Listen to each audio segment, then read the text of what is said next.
Good morning and thank you for coming. I'm Dr. Robin Cohen from the Keck USC School of Medicine in Los Angeles. I welcome you to the 2016 press conference for the STS annual meeting. Traditionally, many surgeons feel that their job is done after the patient leaves hospital after heart surgery. But we've realized more recently that our job's not done and patient care can improve with subsequent care. This paper is entitled Cost Analysis of a Physician Assistant Home Visit Program to Reduce Readmissions Following Cardiac Surgery. It'll be given by John Nabagiez from the Staten Island University Hospital, North Shore LU Health System. Dr. Nabagiez. So, cardiac surgery readmissions is a well-established problem. Our literature suggests an 8 to 21% readmission of patients within 30 days. Half of those patients are readmitted within 3 weeks of the actual procedure. So that's generally about 2 weeks after discharge. The most common reasons for readmission are infection, arrhythmia, and volume overload. These are risk factors for readmission, which are well known to surgeons: congestive heart failure, COPD, diabetes, kidney dialysis, female patients, non-Caucasians, patients on Medicaid, and a prolonged length of stay on the initial admission during the original heart surgery. So there are consequences to readmission, the most obvious being patient dissatisfaction. Other issues are the Center for Medicaid and Medicare Services are beginning to issue financial penalties to hospitals in terms of not reimbursing readmissions. There's public reporting, so it looks bad for a hospital to have that problem. And Press Ganey is a survey that is given to patients, and they will fill out whether they were pleased or not pleased with their care, and obviously a readmission would make them displeased. And there's also concerns that one day reimbursement will be tied to that actual patient evaluation. So what this is all about is called transitional care, and this is the care given between discharge and first office visit back with the physician. So it can be done typically by physician extenders, or PAs, physician assistants, nurse practitioners. There have been many studies published in the medical world, mostly congestive heart failure, very little in surgery, but the ones that have been done, most of them are phone calls.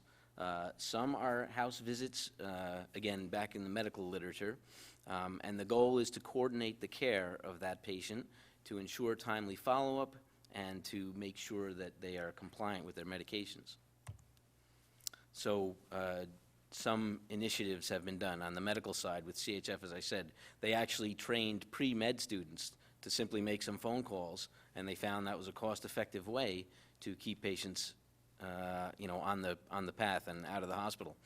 Nurse practitioners have been involved to varying degrees, phone calls to actual visits. There was one published study that showed nurse practitioners going to their homes, again, CHF patients, not heart surgery patients, did keep them out of the hospital, but it was more expensive. So for cardiac surgery, we implemented this program a few years ago, and we were the first to publish our results. My initial interest was simply, why do they come back? What's the diagnosis? What's the reason? What's the percent? And we found that by sending our physician assistants to make house calls on post-discharge day 2 and 5, we reduced our readmissions by 25%.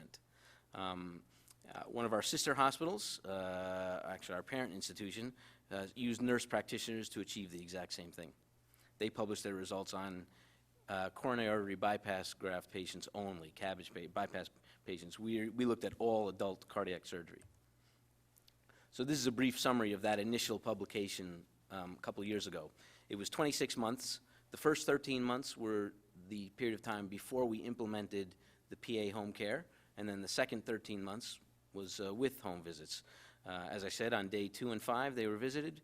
We had a 25% reduction, which was statistically significant. The most common reason for readmission was infectious and cardiac reasons. The most common intervention in the home of the patient was medication adjustment, diuretics, water pills, diabetes medications, and antibiotics.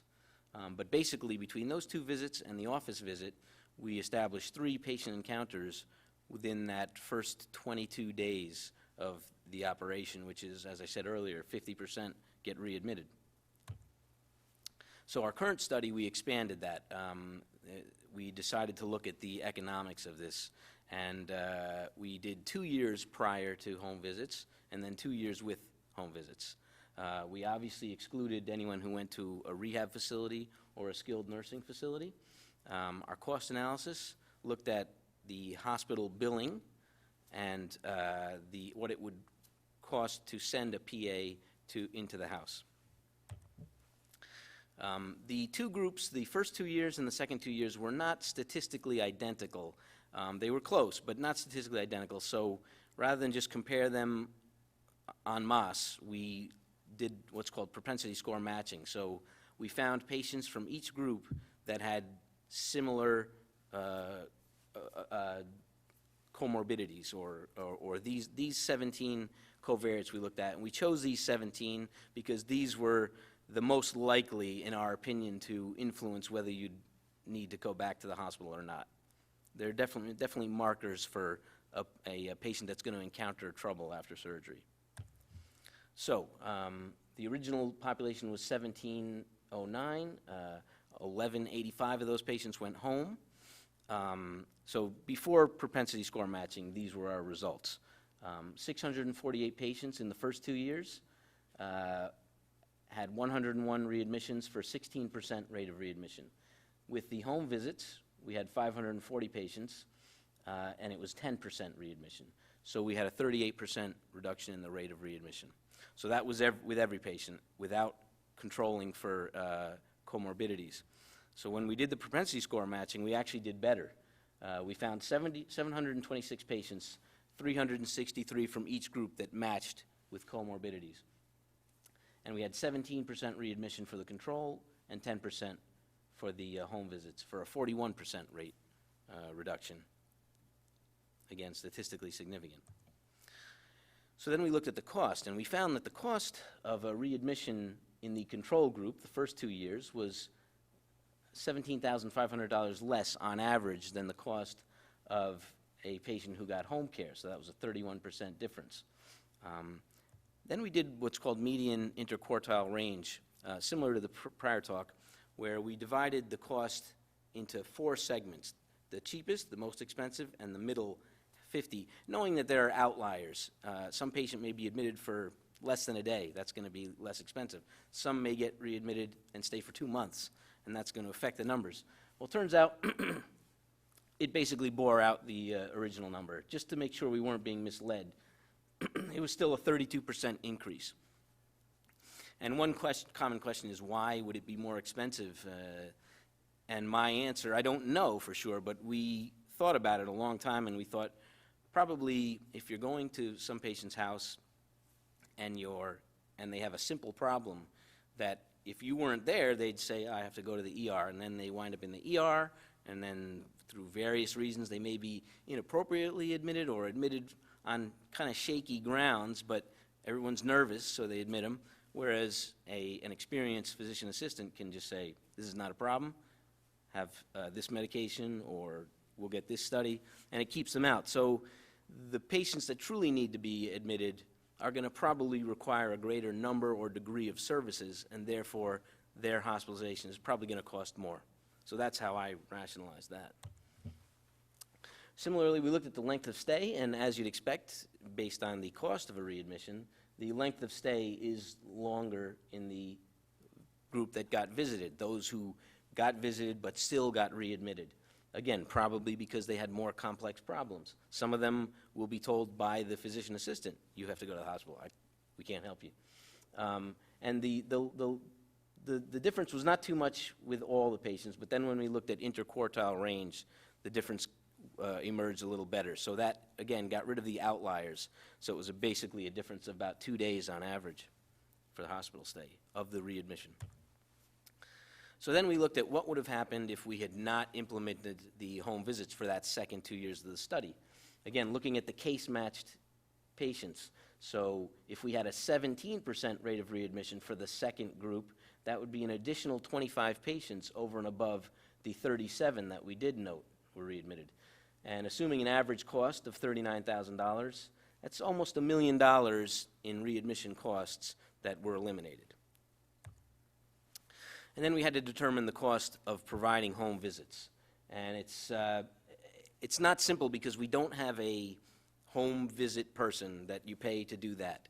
And in fact, I stress that because I believe the reason this program was so successful is because the PAs who treat our patients preoperatively, they work the patients up, they are in the operating room, and they most critically take care of them in the ICU after surgery, are intimately aware of all the details of the patient, the problems, the issues, the concerns. And so before they ring that doorbell, they already know what the issues are going to be, by and large. And that is the key to the success of this. You can't outsource it to visiting nurses who have very little experience with the complexity of a post-open heart patient and therefore have a low threshold to send them to the emergency room. So that's why we did this, and so now we're stuck trying to figure out what percent of what we pay them goes to this program. So here's how we tried to do it.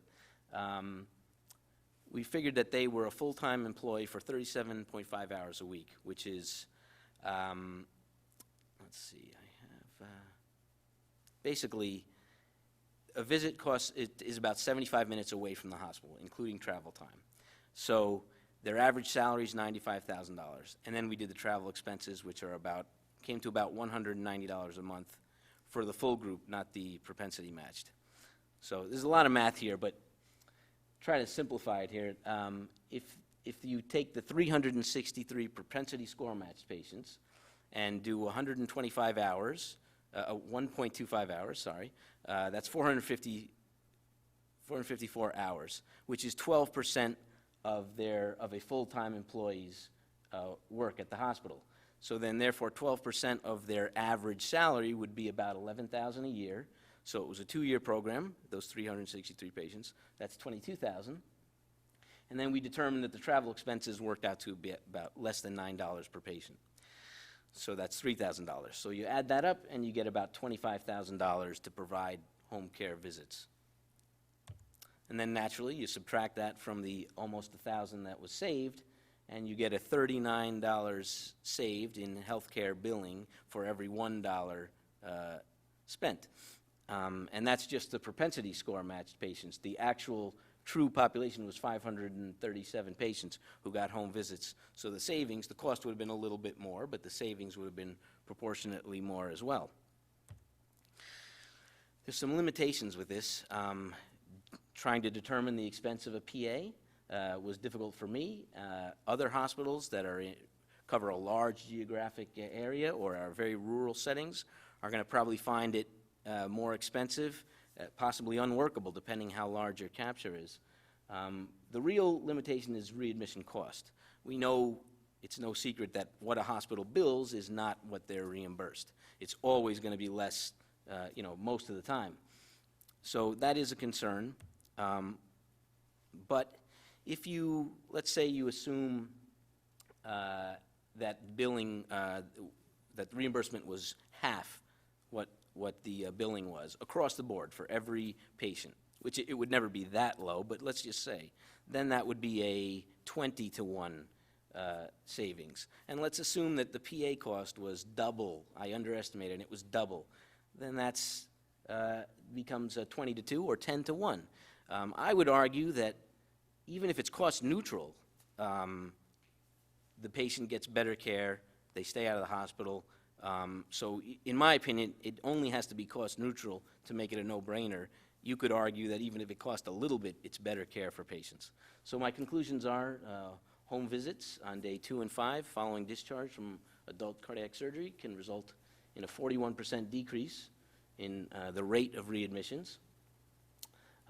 The actual savings, your mileage may vary, as they say, but it's hard to believe a scenario where it doesn't become cost-effective and deliver optimal patient care. I appreciate your attention. I'll be happy to take any questions.